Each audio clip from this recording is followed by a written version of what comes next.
नमस्कार साथियों। तो चलिए आज के दैनिक जागरण में क्या खास खबरें हैं उन्हें हम लोग एक एक करके देख लेते हैं। और याद रखिए, ये दैनिक जागरण का राष्ट्रीय संस्करण है, तो इसमें आप लोगों को महत्वपूर्ण खबरें ही देखने को मिलेंगी। आक्रांताओं जैसी मानसिकता वाले भारत के लिए खतरा है, ये आरएसएस कह रहा है। औरंगजेब की काव्य पर विवाद के बीच संघ ने कहा कि आक्रामकता नहीं हो सकते हमारे आदर्श। और देखिए, आरएसएस की बात करें तो राष्ट्रीय स्वयंसेवक संघ की बात हो रही है, और इसकी स्थापना 27 सितंबर 1925 में हुई थी। केबी हेडगेवार इसके फाउंडर हैं। और आप देखिए, हिंदू राष्ट्र हिंदुत्व की बात करता है संगठन, नागपुर में इसका हेडक्वार्टर आपको देखने को मिल जाएगा। इस संभल हिंसा में जामा मस्जिद के सदर जफर अली गिरफ्तार हुए। भीड़ को भड़काने का आरोप है। 4 घंटे की पूछताछ के बाद हुई है इनकी गिरफ्तारी। और कोर्ट ले जाते वक्त लोगों ने पुलिस के खिलाफ लगाए हैं नारे, और रही कड़ी चौकसी भी। यहाँ भी आप देखते हैं कि मंदिर मस्जिद की बातें हो रही थी, और यहाँ जो मस्जिद है उसमें कहते हैं कि मंदिर होने की बातें की जा रही हैं। और देखिए, संभल उत्तर प्रदेश का एक जिला है। उत्तर प्रदेश की बात करें तो लखनऊ इसकी राजधानी, अंतर्राष्ट्रीय सीमा नेपाल से लगती है। राज्यों में बिहार, झारखंड, छत्तीसगढ़, मध्य प्रदेश, राजस्थान, हरियाणा, हिमाचल प्रदेश, उत्तराखंड और दिल्ली से लगती है। विधानसभा में 403 सीटें हैं, विधान परिषद में 100 सीटें हैं, राज्यसभा में 31 सीटें हैं, लोकसभा में 80 सीटें हैं। योगी आदित्यनाथ यहाँ की चीफ मिनिस्टर हैं, आनंदीबेन पटेल यहाँ की राज्यपाल हैं। नागपुर दंगा पीड़ितों को 25 मार्च तक सीधे बैंक खातों में मिलेगा मुआवजा। अभी हाल ही में आपने देखा होगा ना, यहाँ हिंसा फैल गई थी, उसी को लेकर बातें हो रही हैं। दूसरे चरण की जांच से तय होगा जस्टिस वर्मा की कुर्सी बचेगी या नहीं। महत्वपूर्ण होता है जांच का दूसरा चरण, खुद सीजीआई करते हैं निगरानी। जस्टिस वर्मा पर आरोपों की जांच के लिए सीजीआई ने बनाई ये समिति। और आप देखते हैं कि जो अभी हाल ही में इनके यहाँ न्यायाधीश, दिल्ली हाईकोर्ट के न्यायाधीश यशवंत वर्मा के आवास पर जो आग लगने की घटना के बाद नोटों की भरी 4 से 5 अर्धजली बोरियां मिली थी ना, उसी की बात की जा रही है। और सुप्रीम कोर्ट की बात करें तो हमारी सर्वोच्च अदालत है, संविधान के अनुच्छेद 124 के तहत सुप्रीम कोर्ट की स्थापना की बात की गई। 28 जनवरी 1950 में स्थापना हुई थी। नई दिल्ली में हेडक्वार्टर क्या मुख्य ब्रांच देखने को मिलती है। और आप देखेंगे कि 28 जनवरी 1950 में स्थापना हुई थी, ये जरूर याद रखा करिएगा। ये आप देखेंगे कि सनराइजर्स के रंग में रंगे ईशान, ये आईपीएल हो रहा है। आईपीएल की शुरुआत कब हुई थी ये आप लोग बताइए नीचे जल्दी। और दिल्ली विधानसभा का बजट सत्र आज से शुरू होगा। और दिल्ली में आप देखते हैं कि अब बीजेपी की सरकार आ चुकी है ना, केंद्र शासित प्रदेश से रेखा गुप्ता यहाँ की चीफ मिनिस्टर बन चुकी हैं। विधानसभा में 70 सीटें हैं, राज्यसभा में 3 सीटें हैं, लोकसभा में 7 सीटें आपको देखने को मिल जाएंगी। प्राविधान तो है, पर कभी भी हो ना सकी लोकसभा की गुप्त बैठक। संवेदनशील मुद्दों पर चर्चा के लिए केंद्र सरकार लोकसभा की गुप्त बैठक बुला सकती है, पर इस प्रावधान का अब तक प्रयोग नहीं हुआ। वर्ष 1962 में चीनी आक्रमण के दौरान विपक्ष ने गुप्त बैठक बुलाने का प्रस्ताव रखा था, जिस पर तत्कालीन पीएम जवाहरलाल नेहरू सहमत नहीं हुए थे। और चाइना की बात करें तो ये आप देखिए, चाइना है लद्दाख, हिमाचल प्रदेश, उत्तराखंड, सिक्किम, अरुणाचल प्रदेश, 5 राज्यों से सीमा लगती है। यूआरएल बदला, फिर शुरू हो गई सट्टेबाजी। कार्रवाई का तोड़ निकाल जांच एजेंसियों के समक्ष चुनौती पेश कर रहे हैं सट्टेबाज। जीएसटी महानिदेशालय ने 357 गेमिंग साइट को किया ब्लॉक। अब 700 से अधिक गेमिंग साइट्स की हो रही है निगरानी। और सबसे ज्यादा आप देखते हैं कि इसमें फायदा भी है सट्टे में, तो लोग इसको खिलवाते भी हैं। मोदी यूनिस बैठक की संभावना पर विचार कर रही है सरकार। यह आप देखिए, विदेश मंत्री एस जयशंकर ने संसदीय सलाहकार समिति को दी जानकारी। कहा, बांग्लादेशी सरकार का दावा हिंदुओं पर हमले राजनीति से प्रेरित है, और बिम्स्टेक को मजबूत करने में जुटा है भारत, जयशंकर साहब कह रहे हैं। और बिम्स्टेक की बैठक होने वाली है ना, इसी में शामिल होने की बात हो रही है।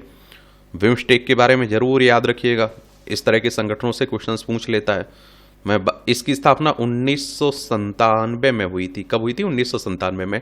वे of Bengal initiative for multi sectoral technical and economic cooperation की बात हो रही है। 6 जून 1997 में इसकी स्थापना हुई थी। Bangladesh, Bhutan, India, Myanmar, Nepal, Sri Lanka, Thailand इसके आपको मेंबर देखने को मिल जाएंगे। महाकुंभ भगदड़, बंगाल के मृतकों के स्वजन को नगद मुआवजे पर सवाल। गत 17 मार्च को बंगाल के 2 परिवारों को मुआवजे की पहली किस्त के नाम पर दिए गए 5-5 लाख रुपए। ये प्रयागराज महाकुंभ में जो भगदड़ मची थी ना, उसी की से जुड़ी हुई बातें हो रही है। ये आपकी राष्ट्रीय राजधानी से जुड़ी खबरें। दिल्ली में इसी साल से 50,000 और बुजुर्गों को लगेगी वृद्धाश्रम पेंशन।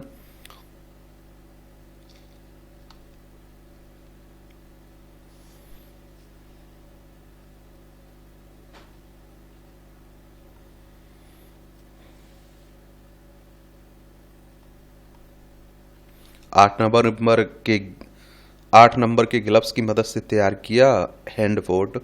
ये 60,000 के दिल्ली एम्स की बात हो रही, 60,000 के उपकरण की जगह 20 से 25 रुपए के ग्लव्स की मदद से होगी लेप्रोस्कोपिक सर्जरी। हाथ सहायक और लेप्रोस्कोपिक सर्जरी के लिए महंगे हैंड फोर्ट की पड़ती है जरूरत है, आप देखेंगे। संविधान का पालन कर चुनौतियों से निपट सकते हैं मणिपुर के लोग, ये जस्टिस कोटेश्वर कह रहे हैं। और सुप्रीम कोर्ट के 5 जजों की टीम कर रही है हिंसा प्रभावित राज्य का दौरा। और आप देखिए जस्टिस गवाई बोले संवाद के जरिए पहुंच में होता है समाधान। और मणिपुर में शांति प्रयासों में हुई प्रगति, ये आप देखते हैं कि हमारा ही राज्य है मणिपुर एक लंबे समय से आप देखते हैं कि जल रहा है और यहाँ अशांति फैली हुई है, हिंसा फैली हुई है। चलिए एक बार मणिपुर चलिए, ये है इम्फाल, इसकी राजधानी देखने को मिलेगी। इसकी सीमा नागालैंड, असम और मिजोरम से लगती है। अंतर्राष्ट्रीय सीमा इसकी म्यांमार से लगती है। 1 नवंबर 1956 में इसे केंद्र शासित प्रदेश बनाया गया था। 21 जनवरी 1972 में इसे राज्य का दर्जा मिला था। और अजय कुमार भल्ला यहाँ के राज्यपाल हैं और यहाँ राष्ट्रपति शासन लगा है। अनुच्छेद 356 को पढ़ते हैं ना आप लोग, राष्ट्रपति शासन का उल्लेख किया गया। और विधानसभा में 60 सीटें हैं, राज्यसभा में 1 सीट है, लोकसभा में 2 सीटें हैं। 22,327 वर्ग किलोमीटर में फैला हुआ है आपका मणिपुर। भारत को व्यापक और विविध ऊर्जा संबंध विकसित करने होंगे, ये आप देखिए जयशंकर कह रहे हैं। विदेश मंत्री ने कहा कि भारत जैसी बड़ी अर्थव्यवस्था को समग्र रणनीति की जरूरत है। कहा भारतीय दूतावास अब देश के वाणिज्यिक हित की खोज में ज्यादा सक्रिय है। और 2047 तक विकसित भारत बनने की बातें हो ही रही है, तो उसके लिए प्रयास किए जा रहे हैं। मध्य प्रदेश में मिलेगा अंगदान करने वालों के स्वजनों को आयुष्मान योजना का लाभ। शीघ्र होगा शासन स्तर पर निर्णय और आय सीमा का नहीं होगा बंधन। ये आप देखेंगे हमारे देश में कम है ये प्रथा अंगदान करने की। मान लीजिए मेरी मौत किसी भी तरह से समय से पहले हो जाती है, अब ये शरीर हमारे परिवार के काम का तो बचेगा नहीं, या तो वो दफना देंगे या आग के हवाला कर देंगे। लेकिन अगर मेरे शरीर को दान कर दिया जाए या मेरे शरीर के जो अंग हैं उन्हें दान कर दिया जाए तो कई लोगों की जान बचाई जा सकती है, लेकिन हमारे यहाँ कम देखने को मिलता है। और अब 160 संस्थाओं के लिए कानूनन विदेशी फंडिंग पाने का रास्ता साफ हुआ। गृह मंत्रालय ने FCRA के तहत आवेदन की जांच करने के बाद जारी किए सर्टिफिकेट। FCR सर्टिफिकेट प्राप्त करने वालों में नई दिल्ली का Shri Ram college of commerce भी शामिल है। ये अब देश भर में 160 संस्थाओं को 2025 में विदेशी योगदान विनिमय अधिनियम प्रमाण पत्र प्रदान किया गया है। भारत को क्षय रोग मुक्त बनाने के लिए लोग मिलकर काम करें, राष्ट्रपति मुर्मू साहब कह रहे हैं। टीबी से मुक्ति का 95% लक्ष्य प्राप्त कर गुजरात सबसे आगे है। मेघालय सरकार ने राज्य के 4,500 लक्ष्य रोगियों को गोद लिया है, आप देखेंगे। और आप देखते हैं कि विश्व क्षय रोग दिवस हर साल 24 मार्च को मनाया जाता है ना। डॉक्टर रॉबर्ट कोच ने 1982 में इसी दिन क्षय रोग का कारण बनने वाली जीवाणु की खोज की थी, ये भी याद रखिएगा आप लोग। मेघालय सरकार ने यूनिवर्सल निक्षय मित्र बनकर राज्य के सभी 4,500 क्षय रोगियों को गोद लेने लिया है ताकि 100 दिन के अभियान में भारत को टीबी मुक्त बनाया जा सके।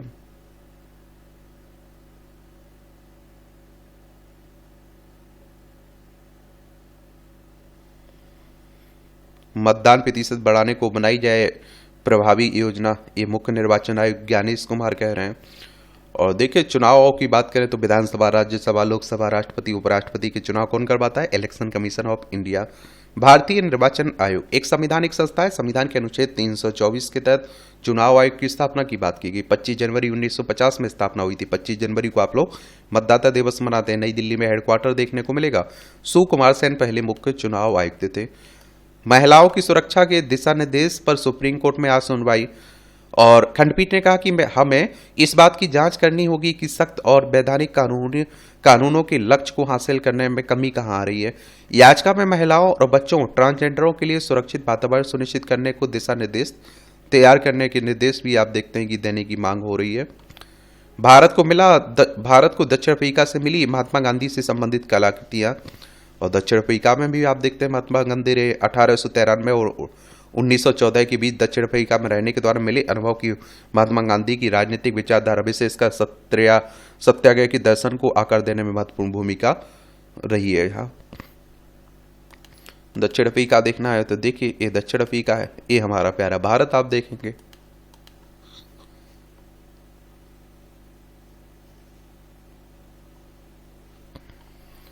फिर आप देखेंगे, ये राजनीति की खबरें देख रहे हैं आप लोग, खूब चल रही है राजनीति, आप देखते हैं। और अभी आप देखते हैं कि बफ बिल्कुल चल ही रहा है, और आपने देखा है कि अब परिसीमन को लेकर राजनीति होने लगी, त्रिभाषा को लेकर भी राजनीति होने लगी, तो ये सब चलता रहता है। और दक्षिण भारत की देखिए अपनी एक तरह से चिंता है परिसीमन को लेकर, क्योंकि परिसीमन होगा तो उत्तर भारत की लोकसभा की सीटें भारी बढ़ोतरी होगी, नॉर्मल सी बात है, क्योंकि वहाँ जनसंख्या तेजी से बढ़ी है। और दक्षिण भारत में सीटें ना के बराबर बढ़ेंगी, तो वो सोचते हैं कि जहाँ ज़्यादा सीटें होंगी उसका महत्व बढ़ जाएगा, तो हमें अनदेखा किया जाएगा, उसी को लेकर बातें हो रही हैं। देख रहे हो आप लोग, क्लोजर रिपोर्ट के बावजूद राजनीति में जिंदा रहेगा सुशांत केस। ये आप देखते हैं कि बॉम्बे हाईकोर्ट ने सुशांत की पूर्व मैनेजर दिशा की मौत के मामले पर दायर याचिका पर सुनवाई की अनुमति दी है। संदिग्ध परिस्थितियों में हुई ये दोनों मौतें शुरू से लेकर अब तक बनी रही है राजनीति का विषय। याद देखिए, कानून के समक्ष महत्व नहीं रखती है क्लोजर रिपोर्ट, एडवोकेट ओझा कह रहे हैं। ऊधम सिंह नगर में सील किए गए 49 मदरसों की फंडिंग की होगी जांचें।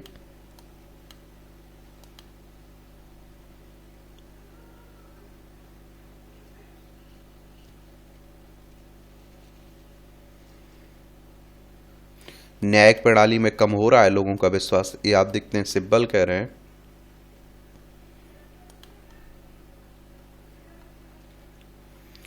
मीडिया से बोले गडकरी, गलतियां मिले तो मेरे मंत्रालय को भी मत छोड़ो, कहा समाज में बदलाव लाना सभी की जिम्मेदारी है। सम्मान और पहचान आपके व्यक्तित्व से नहीं, आपके चरित्र और गुणों से मिलती है।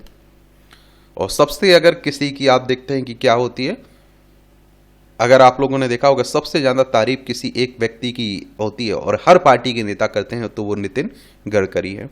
इनका काम ही अलग ही रहता है। पर्यावरण संरक्षण के लिए किया नवाचार, जन सहभागिता से बिजली बचाई अपार। इंदौर में कार्बन उत्सर्जन कम करने के लिए बचाई 2.25 करोड़ यूनिट बिजली, या 20,000 पेड़ लगाने के बराबर है, आप देख रहे हैं ना।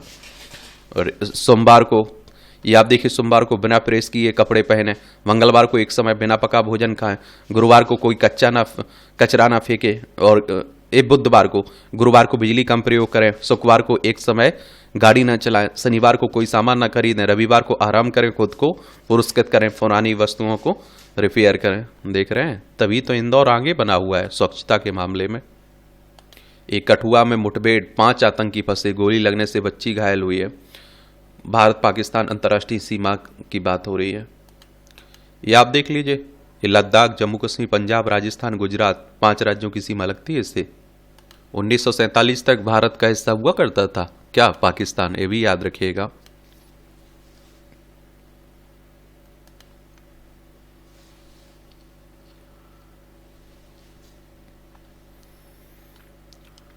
सीबीआई ने संदेश खाली कांड के आरोपी शाहजहां से की पूछताछ। शाहजहां पर जमीन हड़पने, यौन शोषण करने, ईडी अधिकारियों पर हमले का आरोप है। ईडी यानी कि एनफोर्समेंट डायरेक्टरेट, प्रवर्तन निदेशालय की बात हो रही है। 1 मई 1956 में स्थापना हुई थी। नई दिल्ली में हेडक्वार्टर देखने को मिलेगा। सीबीआई की बात करें तो सेंट्रल ब्यूरो ऑफ इन्वेस्टिगेशन की बात हो रही है। 1 अप्रैल 1963 में इसकी स्थापना हुई थी। निवेशकों का खाता खाली कर रहा 500 गुना लीवरेज और बम्पर रिटर्न का साझा। मैंने कहा ना कि एक अगर आप लालच में फंस जाते हैं, डर में फंस जाते हैं, तो आपका लुटना लगभग तय माना जा रहा है। देख रहे हैं, 11 लाख के 6 इनामी समेत 22 नक्सलियों का समर्पण हुआ है। ये आप देखते हैं, ये भी मुख्य धारा में जुड़ रहे हैं।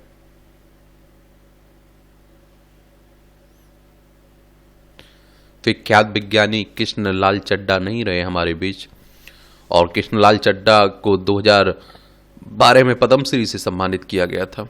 और आप देखिए, उन्होंने आप देखेंगे कृषि बागवानी पर 30 से ज़्यादा पुस्तकें लिखी। चड्ढा का जन्म 1936 में सियालकोट, अब पाकिस्तान में हुआ था। उन्होंने 1964 में पीएचडी की उपाधि प्राप्त की थी। चलिए, उन्हीं की बात हो रही है। ये असम में परीक्षा पत्र लीक, कक्षा 11वीं की बोर्ड परीक्षाएं रद्द हुई हैं। अब आप समझ सकते हैं कि क्या स्थिति है। अब स्कूल के पेपर भी नहीं बच रहे हैं, वो भी आउट हो जा रहे हैं, वो भी लीक हो जा रहे हैं। मैंने कहा ना कि कोई एक पेपर, कोई कहीं भी राज्य, किसी भी की सरकार हो, हर जगह यही हाल है, आप देख ही रहे हैं। ये नासिक कुंभ प्रबंधन के लिए बनेगा उत्तर प्रदेश जैसा प्राधिकरण। ये आप देखिए, इसकी घोषणा वर्तमान विधानमंडल सत्र में ही की जाने की उम्मीद है। मुख्यमंत्री ने किया सिंहस्थ कुंभ मेला की तैयारियों पर विचार विमर्श। रेलवे दावा घोटाले में ईडी ने 8 करोड़ से अधिक की 24 संपत्तियां जब्त की है।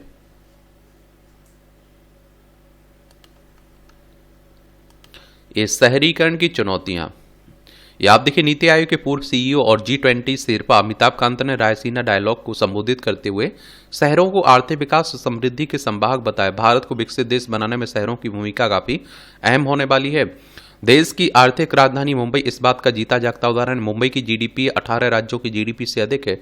इसी तरह नोएडा की जीडीपी कानपुर की जीडीपी से 12 गुना अधिक है। लेकिन काफी समय से देखा जा रहा है कि भारत में शहरीकरण तेज होने की वजह से शहर आकर में तो बड़े हो रहे हैं, लेकिन उनका नियोजित विकास नहीं हो रहा है। भारतीय शहर झुग्गी झोपड़ी, ट्रैफिक जाम, प्रदूषण के लिए जाने जाते हैं। नियोजित विकास न होने के से शहरों में रहने वाली एक बड़ी आबादी न सिर्फ न्यूनतम बुनियादी सुविधाओं के लिए संघर्ष कर रही है, बल्कि लोग स्वास्थ्य और शिक्षा के लिए निजी क्षेत्र की महंगी सुविधाओं पर निर्भर हैं। जाहिर कि ऐसे शहर आर्थिक गतिविधियों को बढ़ावा देने की क्षमता नहीं रखते हैं। अनियोजित विकास के पर्याय बन चुके शहर तेज शहरीकरण की राह में किस तरह चुनौतियां पैदा कर रहे हैं। और देखिए, नीति आयोग की बात करें तो योजना आयोग को प्रतिस्थापित करके आया था 2015 में, उसी की बात हो रही है।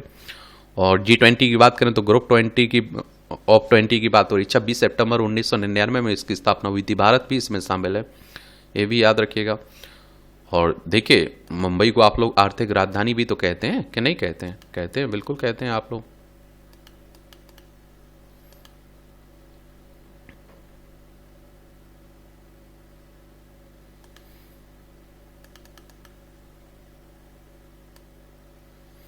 ये आप देखिए, अनियोजित शहर की बड़ी कीमत चुकाएगा देश। 30 अरब कितना 300 अरब डॉलर की लागत का बोझ उठाएगा भारत शहरों के अनियोजित विकास की। 14 शहर हैं भारत में दुनिया के 30 सबसे प्रदूषित शहरों में। 11 लाख सालाना असमय मौत होती है भारतीय शहरों में। 20% से अधिक होती है परिवार की औसत आय के रूप में अनियोजित विकास की लागत। भारत की शहरीकरण का मॉडल समस्या है। 30% अधिक लागत आती है अनियोजित तरह से फैल रहे शहर में पब्लिक इंफ्रास्ट्रक्चर और सुविधाएं मुहैया कराने पर।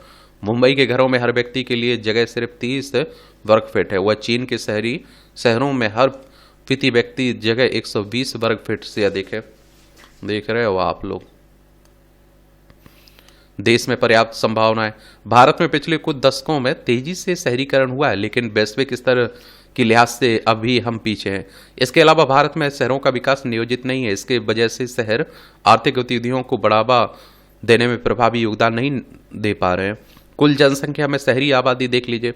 ये आप देखिए, भारत की 2000 में 28% यानी कि 29.1 करोड़, 2010 में 31% यानी 42.9 करोड़, 2018 में आप देखते हैं कि 46.1 करोड़ यानी 34% है। और विश्व में अगर आप देखें तो सन 2000 में 2.8 अरब 47% और 2010 में आप देखिए 3.5 अरब यानी 52% और 2018 में 55% यानी 4.2 अरब।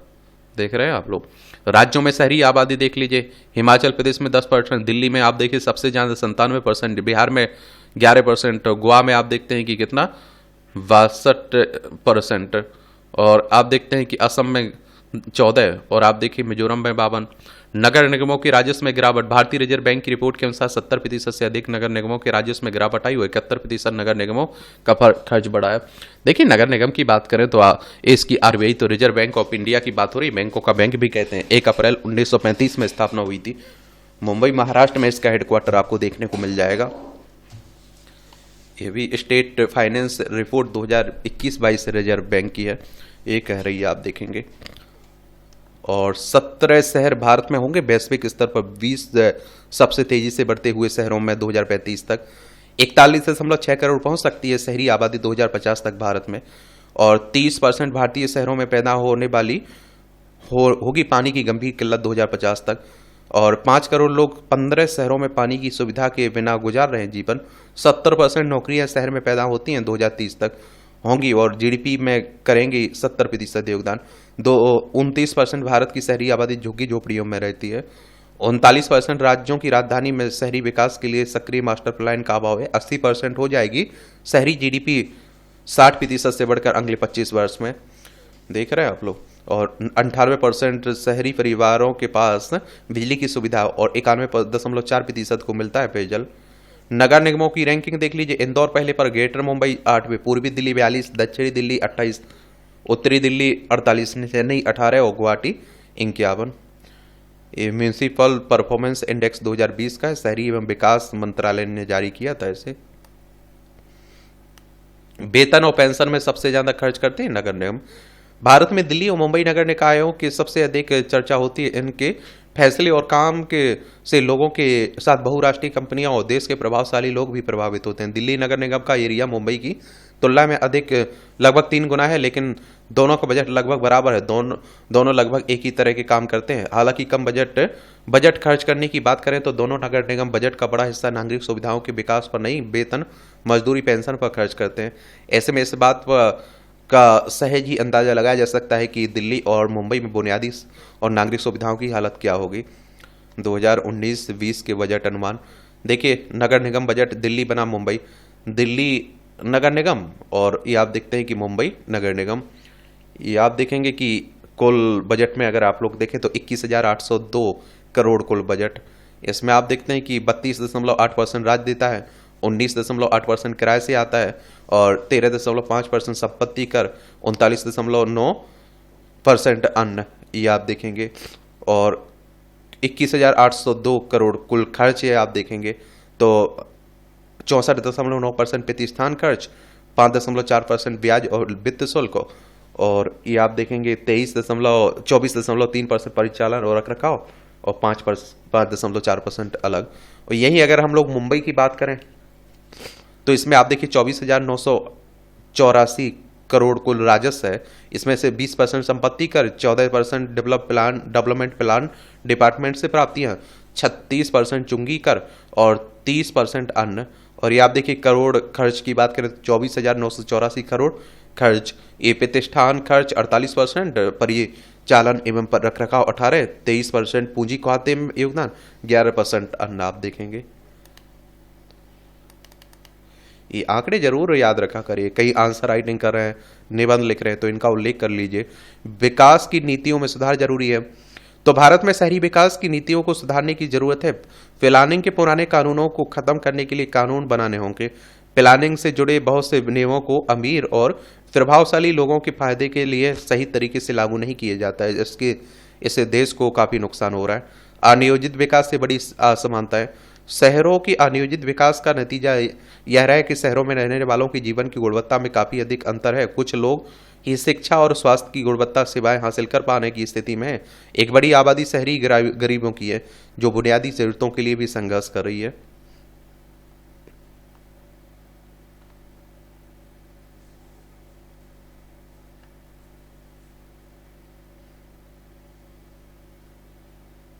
दो 2030 तक देश में होंगे दोगुना स्टार्टअप, ये केंद्रीय राज्य मंत्री जयंत चौधरी कह रहे हैं। वैश्विक वैल्यू चेन में हिस्सेदारी बढ़ाएगा भारत। नीति आयोग ने इलेक्ट्रॉनिक्स, केमिकल्स और ऑटोमोटिव सेक्टर पर ध्यान देने की सिफारिश की है। सरकार के थिंक टैंक ने हिस्सेदारी बढ़ाने के लिए 10 अन्य सेक्टर पर भी ध्यान देने को कहा है। और अभी सप्लाई चेन में चीन, अमेरिका, जापान, जर्मनी और दक्षिण कोरिया का है दबदबा। 3.3% है अभी वैश्विक वैल्यू चेन में भारत की हिस्सेदारी। 17% हिस्सेदारी है मैन्युफैक्चरिंग की सकल घरेलू उत्पाद में। 7.70 अरब डॉलर के ऑटो कंपोनेंट्स का निर्यात किया पिछले वर्ष। सरकार ने इलेक्ट्रॉनिक्स कारोबार को 500 अरब डॉलर तक ले जाने का लक्ष्य रखा है। चालू तिमाही में घरों की बिक्री 23% घटने का अनुमान है।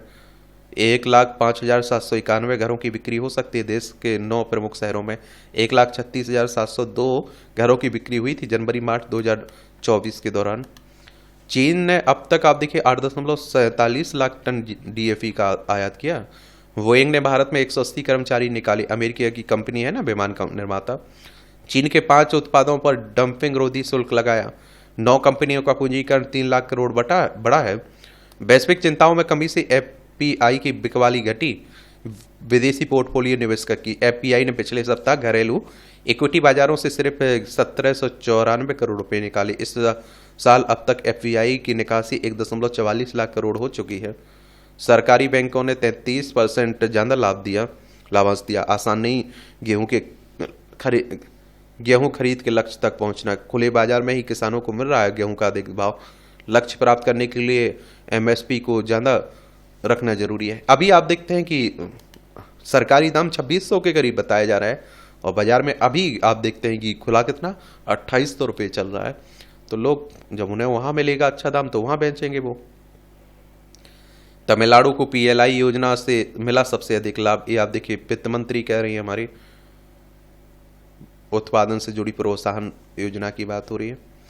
भारत के खाद्य तेल सर्वश्रेष्ठ है, प्रोत्साहन की जरूरत है, बिरला कह रहे हैं, हमारे लोकसभा अध्यक्ष हैं ओम बिरला। मध्य प्रदेश में 2 रुपये किलो पहुंचा टमाटर, खेत में ही फसल छोड़ रहे हैं किसान। और आप देखते हैं कि मैं अभी भी कह रहा हूं कि अभी अगर बाजार में अब मैं भोपाल बैठा हूं, यहां 20 से 25 रुपया किलो टमाटर चल रहे हैं, लेकिन किसानों को अच्छे दाम नहीं मिल पाते हैं। समझ रहे आप लोग?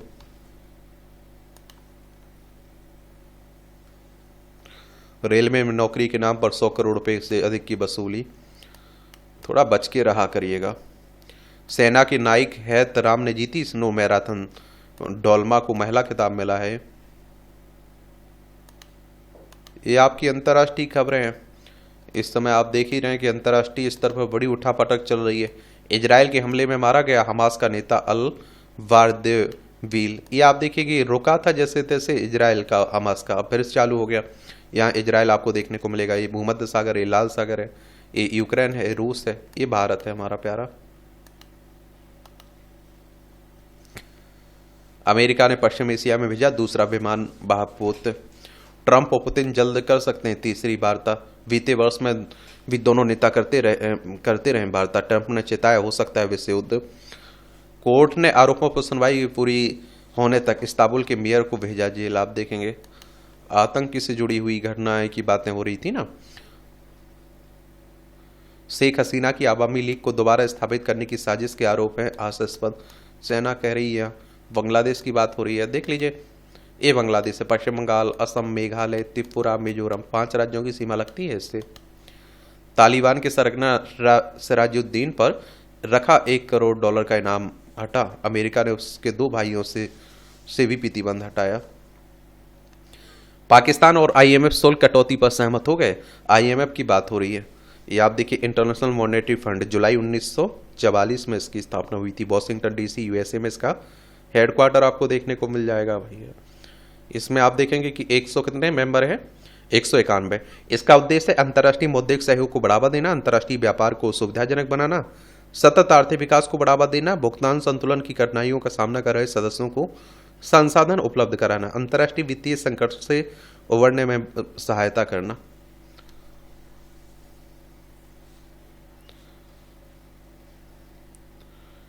चीनी सेना ने अस्पतालों और गैर लड़ाकू कार्यों में डीप सीक का इस्तेमाल शुरू किया।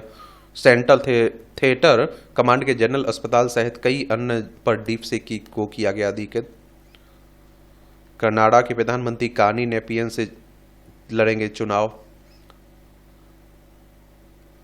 उत्तरी दक्षिणी कैरोलिना में भड़की जंगल आग, अनिवार्य निकासी की चेतावनी दी गई। सार्वजनिक सुरक्षा विभाग ने कहा कि नहीं निकले तो फंस सकते हैं और हमारे जा सकते हैं। दक्षिण कैरोलिना के गवर्नर ने बढ़ती जंगल की आग के कारण आपातकाल की घोषणा कर दी। ट्रंप प्रशासन ने प्रवासियों के निर्वासन में युद्धकालीन कानून के उपयोग का किया बचाव। ये अमेरिका से जो अवैध रूप से रह रहे हैं उन्हें निकाला जा रहा है ना। ये आपकी खेल से जुड़ी खबरें हैं। आप लोग बताइए, क्रिकेट को तो आप लोग पसंद ही करते होंगे, तो देख ही रहे होंगे एक एक बॉल भी। आईपीएल हो ही रहा है। ग्लोबल इंडियन प्रवासी कबड्डी लीग की शुरुआत 18 अप्रैल से होगी। न्यामी ओपन में आगे बढ़े जोरेव और सबालेंका। क्वार्टर फाइनल में यूपी की 6 मुक्केबाज। पैरा तीरंदाज शीतल देवी ने स्वर्ण पदक का किया बचाव। पैरालंपिक ने खेलो इंडिया पैरा गेम्स में पायल नाम को हराकर जीता इस स्वर्ण। ये आप देखते हैं खेल पैरा गेम्स हो रहा है ना, खेलो इंडिया 2025, उसी की बातें हो रही हैं।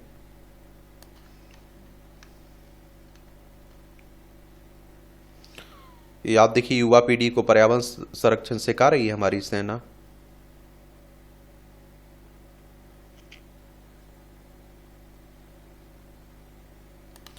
यहाँ भी आपको जनरल नॉलेज की जानकारी मिल जाती, परीक्षा के पॉइंट से पॉइंट मिल जाते हैं। जर्मनी विज्ञानी रॉबर्ट कोच ने खोजा टीबी के लिए जिम्मेदार बैक्टीरिया। 1882 में आज ही विज्ञानी रॉबर्ट कोच ने ट्यूबरक्लोसिस यानी टीबी के लिए जिम्मेदार बैक्टीरिया माइक्रोबैक्टीरियम ट्यूबरक्लोसिस की खोज की थी। उस समय पूरी दुनिया में टीबी का प्रकोप था। इस खोज ने टीबी के इलाज का रास्ता खोजा। 1905 में कोच को इसके लिए नोबेल पुरस्कार दिया गया था। अल्फ्रेड नोबेल की वसीयत के हिसाब से दिए जाते हैं ना नोबेल पुरस्कार। 1901 से शुरुआत हुई थी। नाटो ने पहली बार किसी संप्रभु देश पर किया आक्रमण। 1999 में आज ही कोसोवो युद्ध के दौरान अमेरिका के नेतृत्व वाले नाटो के युद्धक विमानों ने यूगोस्लाविया के सैन्य ठिकानों पर बमबारी का अभियान शुरू किया था। यह पहली बार था जब नाटो ने संयुक्त राष्ट्र सुरक्षा परिषद की स्वीकृति के बिना सैन्य बल का इस्तेमाल किया था।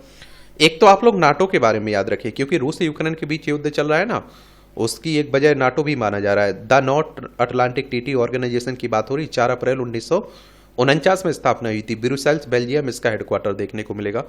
यूएनएससी की बात करें तो संयुक्त राष्ट्र का ये भाग है। संयुक्त राष्ट्र सुरक्षा परिषद की बात हो रही है। 24 अक्टूबर 1945 में स्थापना हुई थी। न्यूयॉर्क यूएसए में इसका हेडक्वार्टर देखने को मिलेगा। 15 मेंबर हैं, जिनमें 5 स्थायी मेंबर हैं। स्थायी में आप देखिए चाइना, फ्रांस, रसिया, यूनाइटेड किंगडम और यूनाइटेड स्टेट आपको देखने को मिलेगा। और इन्हें विशेष शक्ति मिली हुई है कि अगर कोई प्रस्ताव पास कराना है तो 5 को सहमत होना चाहिए। एक भी उसके विरोध में जाता है तो वो रिजेक्ट हो जाता है। हरिभाऊ उपाध्याय ने हिंदी साहित्य को किया समृद्ध।